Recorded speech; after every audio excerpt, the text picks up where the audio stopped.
شیخ عبدالحمید رحمه الله څوک دا هغه شخصیت و چې عرب او عجم د شاګردانو او دا د پښتنو لپاره د فخر خبره ده چې الحمدلله د شیخ عبدالحمید رحمه الله په زرهاو شاګردان په عربو کې وو.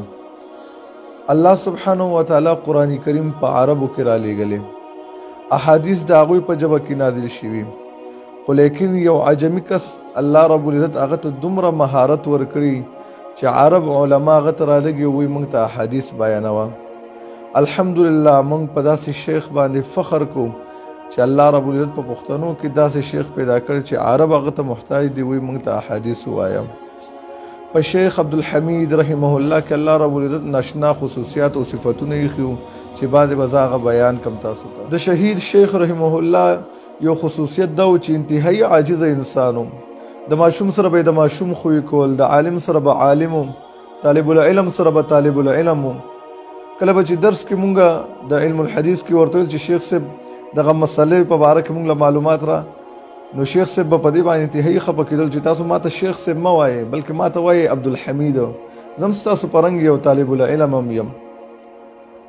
او کله به چې مونږ هغه له څه بستره کېښودله یا بالښت به مو ورته کېښودلو، شیخ صاحب به په هغې باندې هم خفه کېدلو.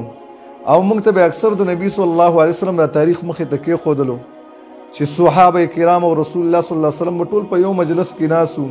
نبي صلی الله علیه وسلم ته چا داسې بالښت یا بستره نه ده اچولې، تر دې چې بار نه به کس رالو یو بانډچي به رالو، هغه به تپوس وکړلو چې رسول الله صلی الله علیه وسلم په تاسو کې څوک دی. نو ویل موږ هم په همغه نقش قدم باندې روان یو، دا تکلفات مه کوئ چې ما ته بالښت ایږدئ او خپل همدا شانتې کښېنئ، نه زه به هم چې تاسو په څه باندې کښېنئ په هغې باندې به زه هم کښېنم. او یو داسې عاجزه انسان و چې بالکل ساده به ګرځېدلو. یو ورځ د درس علم الحدیث نه بعد د سلفو تاریخ یې موږ ته بیانولو، او دی ویل چې سلف څومره چې مخکې تېر شوي او د علم الحدیث سره یې تعلق و هغه ټول فقرا وو. او بیا موږ ته د امام احمد او امام بخاري رحمهم الله جمیعا د دې ټولو واقعات د غریبۍ بیان کړو. او ویل د دې باوجود هم هغوی د علم الحدیث سره تعلق نه دی پرېښی. او شیخ صاحب ویل موږ هم د هغوی سره تعلق ساتو او د هغوی په نقش قدم باندې روان یو. او شیخ صاحب هم یو ملنګ او فقیر انسان و. نو چې کله بیا درس ختم شو شیخ صاحب ویل چې پیسې راجمع کړئ چې روټۍ پرې راوړو. او یو کس یې ولیږلو چې لاړ شه زموږ کور کې صرف خوروا پرته ده هغه راوړه. لږه غوندې خوروا وه، په هغې کې ښه ډېرې اوبه واچولې، هغې وخوټ کول او هغې کېښودل، طلبا په هغې باندې راجمع شو او شیخ رحمه الله همغه وخوړل او هغې ته کېناستل. د شیخ رحمه الله ټوله زندګي یا د علم په طلب کې تېره شوې ده او یې نورو ته ښودلی دی. د دې وجې نه عربو او عجمو علماو منلی دی، تر دې پورې چې عربو علماو به د ده نه اجازه فی الحدیث غوښتله چې یعنې مونږ خپل شاګردان په احادیثو کې جوړ کا. او په دې دور کې دا شانتې په پښتنو کې دا شانتې عالم نشته دی، ځکه چې شیخ صاحب د علم په طلب کې پاکستان کې ګرځېدلی دی، دارنګه مکې ته تللی دی، مدینې ته تللی دی، کویت ته تللی دی، یمن ته تللی دی، او دارنګه نورو ملکونو ته علمي سفرې کړي دي.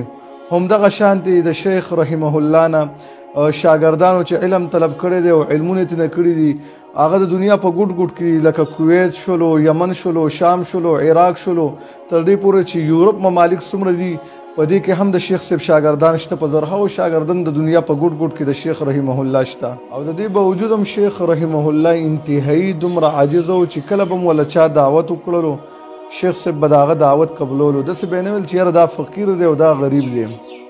او الله رب العزت د دغې خصوصیاتو په وجه باندې د مرګ نه وروستو الله رب العزت د هغه کرامت دا راښکاره کړلو چې ماښام شهید کړی شوی دی او تقریبا 2:30-3 بجې د هغه جنازه وکړلی شو، هغه ښخ کړلی شو، لیکن د هغه وینه نه بندېدله، همغه شانتې روانه وه. دا د هغه یو کرامت دی.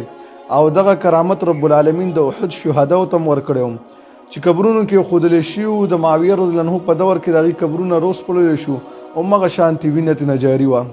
هغه ظالم چې شیخ رحمه الله شهید کړی دی هغه ظالم ته ویم چې الله ته به څه جواب ورکړې قیامت کې چې د شیخ رحمه الله نه همدغه شانتې وینه روانه او شیخ درنه تپوس وکړي بأي ذنب قتلتني، په کومه ګناه دې ووژلم ای ظالمه. دنیا کې خو ما خلکو ته قرآن ښودلو، احادیث مې خلکو ته ښودل.